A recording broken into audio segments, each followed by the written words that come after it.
Folks, welcome back. I'm sorry, what? Yeah, I know. Don't share the video. I want only thumbs down the video. If you thumbs up this video, I'm unsubscribing you from the channel. Is that possible? Can I do that? I can't do that? Well, I'm mentally doing that. So, ladies and gentlemen, we are mid-January of 2021. I have to make an update video on it, even though no one's been bringing it up very much, but I want to address it. So, when Commander Legends came out in the fourth quarter of 2020, a couple months ago, I made videos discussing this Jeweled Lotus hyperbole and craziness going on. In my exact quoting words, where I believe Jeweled Lotus is $20 at most. Right? Those are my exact words. Well, as of filming this video, it's been a couple months, and the Jeweled Lotus card from Commander Legends is stable.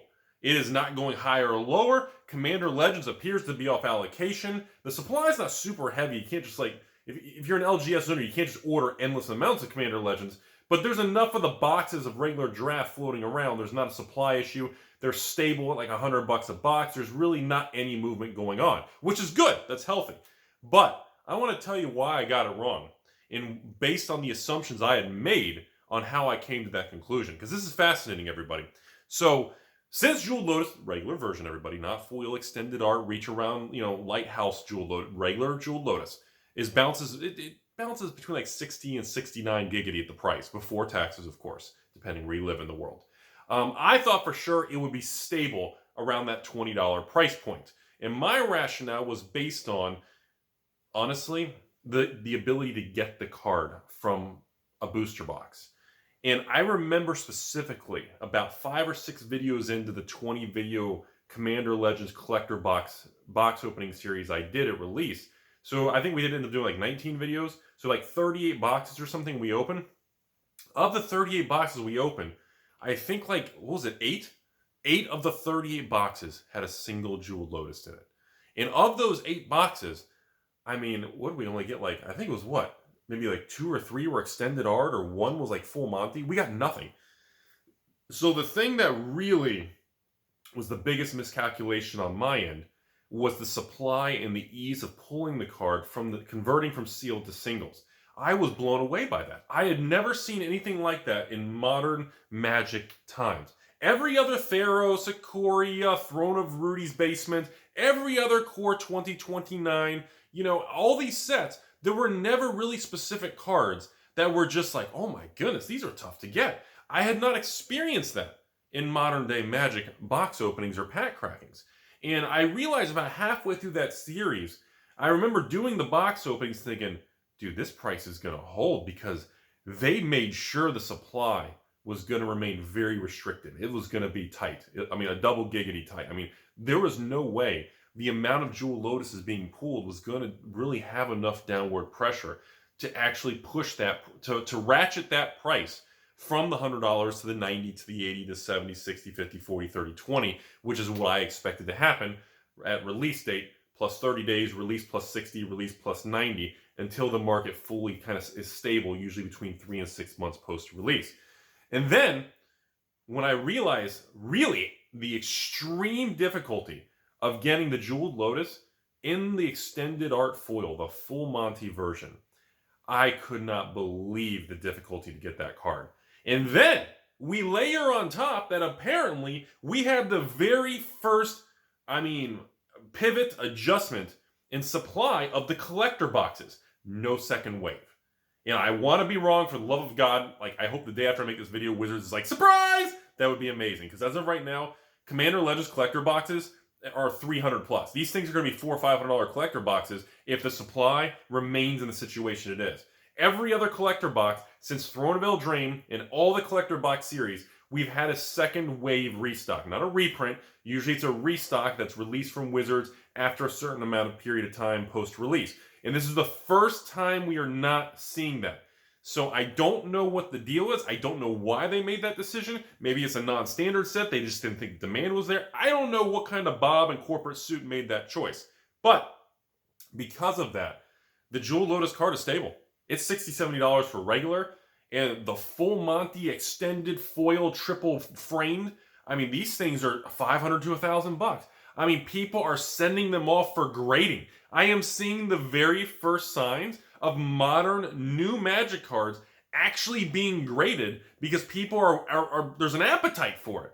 We have not seen that in modern era Magic cards. For some reason, modern Magic, unlike even Flesh and Blood, has new cards people are grading. Pokemon has brand new cards that come out and people grade them to get their Pikachu. What was it, the giant fat Pikachu? Hilarious. What an amazing card. I mean, come on. That is such the meme card. That card, even the camera angles, like, look at this Pikachu, cracks me up.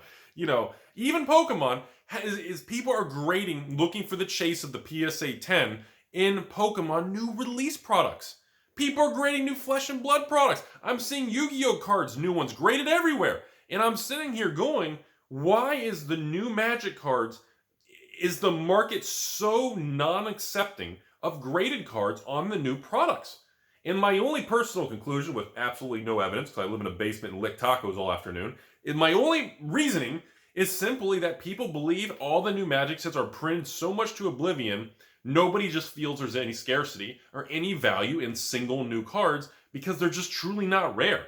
There's not really some sort of super mega secret hyper ultra fabled majestic slap my stick rare. It just doesn't exist in Magic. And now, I don't know if this is an accident, I don't know if it's intentional, but we have this situation where this full art, or I'm sorry, extended art, foil jeweled Lotus, there's one on eBay that sold for like $1,400. I have not seen a new Magic card in a new product that's still in print. Well, I guess technically that's only in the collector box. So technically that would be out of print. You guys see what I'm saying? Because the ones people are really going after are extended foils. And if this is the case, there is a very real chance that the market could be shifting its behavior on newer Magic products that are very specific and selective or very tough to get. And I don't know what that's going to mean, because it's the only niche market that is not accepting of new graded cards, whether it's Beckett or PSA or Rudy SA. There's Magic's not doing that. Nobody's like, Rudy, oh my God, you see my new Kaldheim graded PSA 10 set? And I'm going, oh my, you just take the bookcase, take the whole bookcase. I'm keeping the Beanie Baby, but you can take the bookcase. You know, I don't know. So I had to make the video to acknowledge, number one, dude, I was so slapped in the face. Slapped in the face? Should I edit that? I'm too lazy. We're not going to edit. Way too late. Okay. Slapped in the face with a fish. And literally, I was so wrong with how the Jeweled Lotus situation unfolded. I'm still skeptical, but it's interesting because the dynamic of why I was wrong was because I made the assumption on previous behavior of the supply and the release of the product. What I didn't see coming, because the variable that was the kink in the formula, was that Wizards, reduced the Commander Legends Collector Box print run by literally 50-60%. Number two, they made the particular card extraordinarily difficult to get. So they tweaked some of the actual variables in the formula that made me come up with my incorrect answer. And I think that's a fascinating learning thing that we can all kind of reflect on, and it reinforces everybody. No matter how confident you are in my haircut or my unshaven creepy face, there's no way to fully predict the future, folks. We don't know. Obviously, the word's out. Everybody knows, like even the next Pokemon set. I'm going pretty hardcore. I'm going back to Pokemon as a test run. I'm going to be doing between like 1,000 and 2,000 boxes of the new Pokemon set. I've expanded to, it's a one-time test. If it goes good, or if I happen to pick a bad test, I'm just doing it one time. Yes, I still have all the old Pokemon from the bathroom video. Yes, it's not in the bathroom anymore due to the extreme increase of value of over probably about $250,000. It has been moved to a safer location. Again, you can't predict these variables in this era of 2021 inflation. All we can do is pay attention. We all need to listen and focus and just say, okay, this is what's going on. Eventually, the market will cool off. The collectible thing, the tone, and the trend is your friend until the end, around the bend, until it punches you in the face. It will adjust. But right now, I'm not seeing any signs of that, and I think it is going to continue in the near term. But trust me, we will cool off. Things will stabilize. These ridiculous prices in all categories of Pokemon, Flesh and Blood, and Magic, it's insane, and it will calm down. But I just wanted to let everybody know about the Jewel Lotus thing, because man, what a story. I thought it was worthy that everybody could learn and reflect from my being an idiot?